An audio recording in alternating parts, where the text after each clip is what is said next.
Le Poco X5 Pro et le Poco X5 ont seulement 50 € de différence. Et même si ça se voit pas comme ça visuellement, je peux vous dire que la différence est énorme.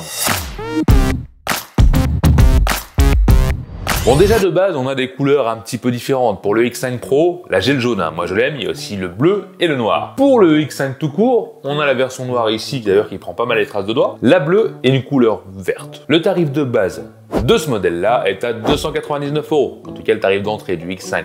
Le X5 Pro commence à 349 €. Après bien sûr, il y a une version un peu plus au-dessus avec 8 Go de RAM, 256 Go de stockage pour le X5 Pro, qui coûte 399 € et 350 € pour le X5 qui a aussi 8 Go de RAM et 256 Go de stockage. Faut savoir que le X5 standard a la place pour mettre une micro SD pour étendre la mémoire, alors que le X5 Pro n'a pas cette place. Il faut bien choisir sa capacité selon nos besoins. Donc comme je vous disais, mis à part la couleur, le design se ressemble beaucoup. On a la plaque au dos qui se ressemble. Le smartphone fait à peu près la même taille, à quelque chose près, il y a quelques millimètres d'écart, que ce soit au niveau de l'épaisseur, de la hauteur. C'est pas flagrant, hein, c'est du chichi quoi. Si on va chercher un peu plus loin, on peut voir une différence, c'est sur le module photo. On a le module photo du X5 Pro qui est quand même plus épais, les caméras ressortent un petit peu plus, je dirais voire d'un millimètre ou un demi-millimètre.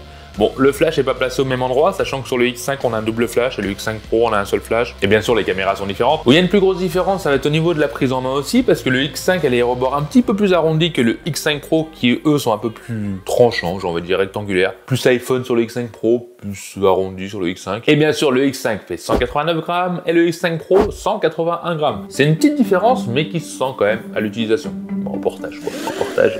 Bon, la prise en main. Là, on va commencer sur le changement, les vrais changements. Alors, sur le papier, ça se voit pas trop, parce que sur les deux, on a un écran AMOLED de 120 Hz. En FHD+, vous allez me dire c'est la même chose, et je vous garantis que non.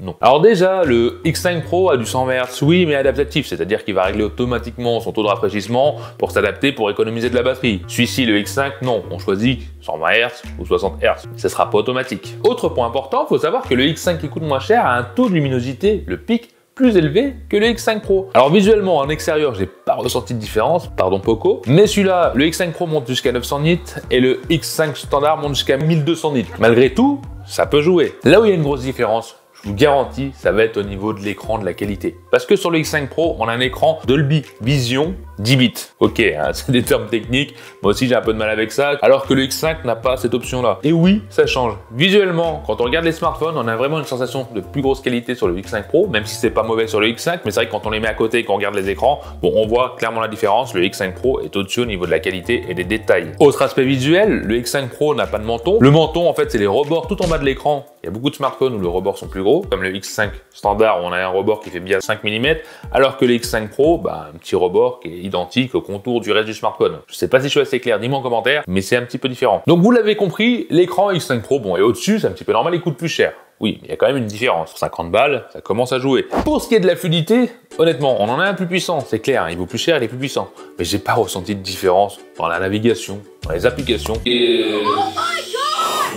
Ou même pour lancer des jeux. Désolé, je vais pas vous abîmer tout de suite. Par contre, le X5 standard n'a pas la dernière mise à jour, c'est-à-dire qu'on est sur MIUI 13, alors que le X5 Pro sur MIUI 14. Tous les deux sont en Android 12, mais voilà, un petit détail qui fait encore une petite différence. Et pour la puissance, bon, comme je vous ai dit, c'est fluide de partout, les jeux fonctionnent bien, les deux chauffent un petit peu, sans plus. Voilà, on a une bonne gestion générale des deux. Mais si on veut regarder plus en profondeur, le score en tutu, on a quand même une belle différence. Alors le X5 fera 300 000 et des poussières, ce qui est correct, mais pas dingue. Le X5 Pro monte à plus de 500 000, ce qui est quand même mieux pour le tarif, pour 50 € d'écart. Ouais, c'est quand même important. Mais par contre, je vous garantis qu'en utilisation ou lancement d'application, etc., la rapidité, la réactivité est à peu près la même, à une demi-seconde près, c'est vraiment identique. L'avantage des deux, pour la fluidité, c'est que la mémoire est extensible, c'est-à-dire qu'on peut rajouter de la mémoire virtuelle, monter jusqu'à 5 Go de mémoire. Bon, c'est pas mal, fallait le savoir. Et on va passer cette fois-ci à la photo. Là c'est méga important parce que le changement est grand. Comme vous le savez, sur le X5 Pro, on a une caméra de 108 mégapixels, alors que sur le X5, on est sur du 48 mégapixels. Généralement, je fais pas trop attention à ça, c'est marketing, 108, 48, c'est pas ça qui fait la différence. Pour le reste, c'est pareil, un grand angle 8 mégapixels, macro qui sert à rien, 2 mégapixels. Mais commençons par les photos de jour. J'en suis sûr que vous le voyez tout de suite, au niveau de la qualité d'image, c'est pas la même chose. Alors je dis pas que le X5 est mauvais, mais c'est vrai que quand on a le X5 Pro en face, que ce soit les hautes lumières qui sont mieux gérées sur le X5 Pro, que ce soit les détails, quand on regarde un peu plus près, comme ces feuilles-là, on peut voir que les détails, le rendu, les contrastes sont bien mieux gérés sur le X5 Pro que sur le X5. Il n'y a pas une photo où le X5 se débrouille mieux que le X5 Pro. Le X5 Pro est en permanence en avance et il y a pas une petite différence, on le sent clairement visuellement, là ça se voit. Et même sur les écrans, ça se voit. De nuit, c'est le coup fatal. Ouais, le X5 Pro s'en sort. Alors c'est pas haut de gamme, il va faire des photos correctes, mais quand on voit le X5 en face, face. Là, on n'a pas l'impression d'avoir un smartphone taillé pour les photos de nuit. Donc, il y aura beaucoup de grains sur le X5 standard, alors que sur le X5 Pro, ça reste convenable, c'est exploitable. On peut faire des photos de nuit. Le X5, bon, c'est exploitable aussi, mais c'est vrai que face au X5 Pro, c'est pas ça, non, c'est pas ça. Pour la partie selfie, on a aussi une différence. Sur les mégapixels, c'est pas ouf, on a 13 mégapixels sur le X5 et 16 mégapixels sur le X5 Pro, mais pourtant le résultat, c'est pas du tout la même. Et je trouve la différence encore plus flagrante que sur la caméra principale. Le X5 standard fait des photos correctes, mais je les trouve pas ouf au niveau des couleurs, je les trouve pas dingues au niveau des détails, alors que le X5 Pro, bon, je t'invite à aller voir la vidéo que j'ai faite, je le trouvais quand même pas mal et on peut le voir directement. Les détails sont bien plus présents, on a des meilleures couleurs, on a un meilleur contraste, un meilleur rendu global des photos. Là, c'est du chaos direct. Là, le X5 Pro fracasse le X5 au niveau photo, il n'y a pas à dire. Et il n'y a que 50 € de différence. J'ai plus la sensation d'avoir un smartphone presque pas haut de gamme, mais plus haut de gamme là-dessus, que sur le X5. J'ai plus cette sensation d'avoir un smartphone plus entrée de gamme. On ressent cette différence au niveau des photos. Mais c'est pas tout, il y a d'autres trucs, j'ai noté là.